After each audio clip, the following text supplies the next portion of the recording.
సమంచితావనీతలవహనక్షమంబైన దక్షిణ హస్తమున తిలక్ తీసేది ఇంకోటి పెడదాం, మన ఇష్టం, మనకేం సగం ఇంకోటి అందాం.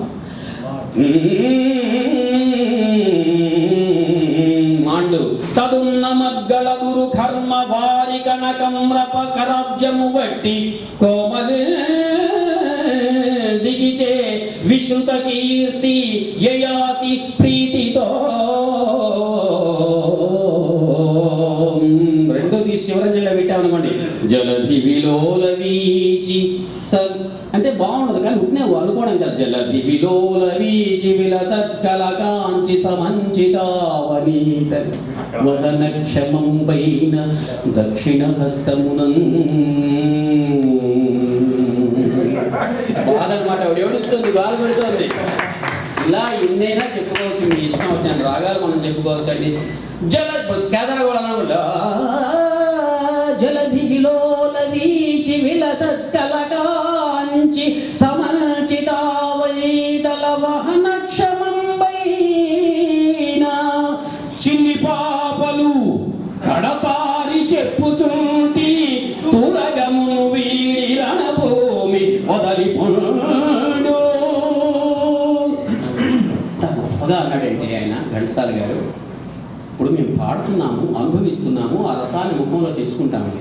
పాడేవాడు ఒకడు, చేసేవాడు ఒకడు. ఈయనకి అది రాదు. ఆయన కోపం ఎవరికి వచ్చిందండి? రాముడికి వచ్చింది. రావణాసురుణ్ణి వధించినటువంటి గొప్ప గొప్ప శక్తి కలిగినటువంటి రావణాసురుడికి కోపం వచ్చింది. ఎవరి మీద వచ్చింది? అప్రాలు చిన్న పిల్లల మీద వచ్చింది.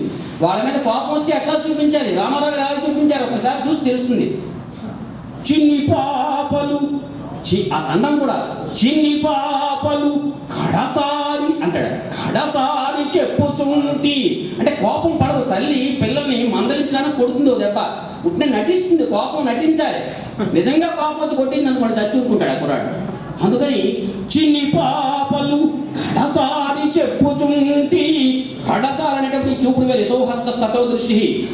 ఇవన్నీ కూడా ఆయన మూర్తి భవించినటువంటి వ్యవహారంలో, నాటక రంగంలో అతను చూస్తే, నటన చూస్తే అద్భుతం అన్నమాట. ఎలా నిలబడాలి ఆ పద్యం చదివాడు. కోపం వచ్చినప్పుడు ఉంది, కోపం వచ్చినప్పుడు చదివాడు అతను. మళ్ళీ ధోముని రాజ్య సంపద మరంగున కోమలి కృష్ణ దూచి రంభోరు నిజోరు దేశమున నుండగ పీల్చిన ఇద్దురాత్ము దుర్వార మదీయ బాహు పరివర్తిత చండగదాభిఘాత భగ్నోరు దరోరు చేసద సుయోధను ఉగ్రరణాంతరంబున.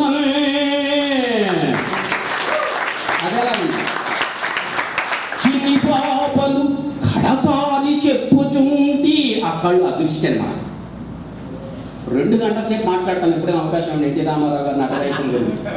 అందుకని ఏంటంటే మహానుభావుడు అండి. అందులో ఒక్కొక్క దాని మీద వెళ్తున్నాం కాబట్టి అయ్యా మీ జలధి అయిపోయింది. ఇక ఇప్పుడు మన సోదరి వాళ్ళు ఎవరు పాడతారు? మరి మహదవకాశాన్ని సరే మహదవకాశాన్ని కల్పించిన అందరికీ మరి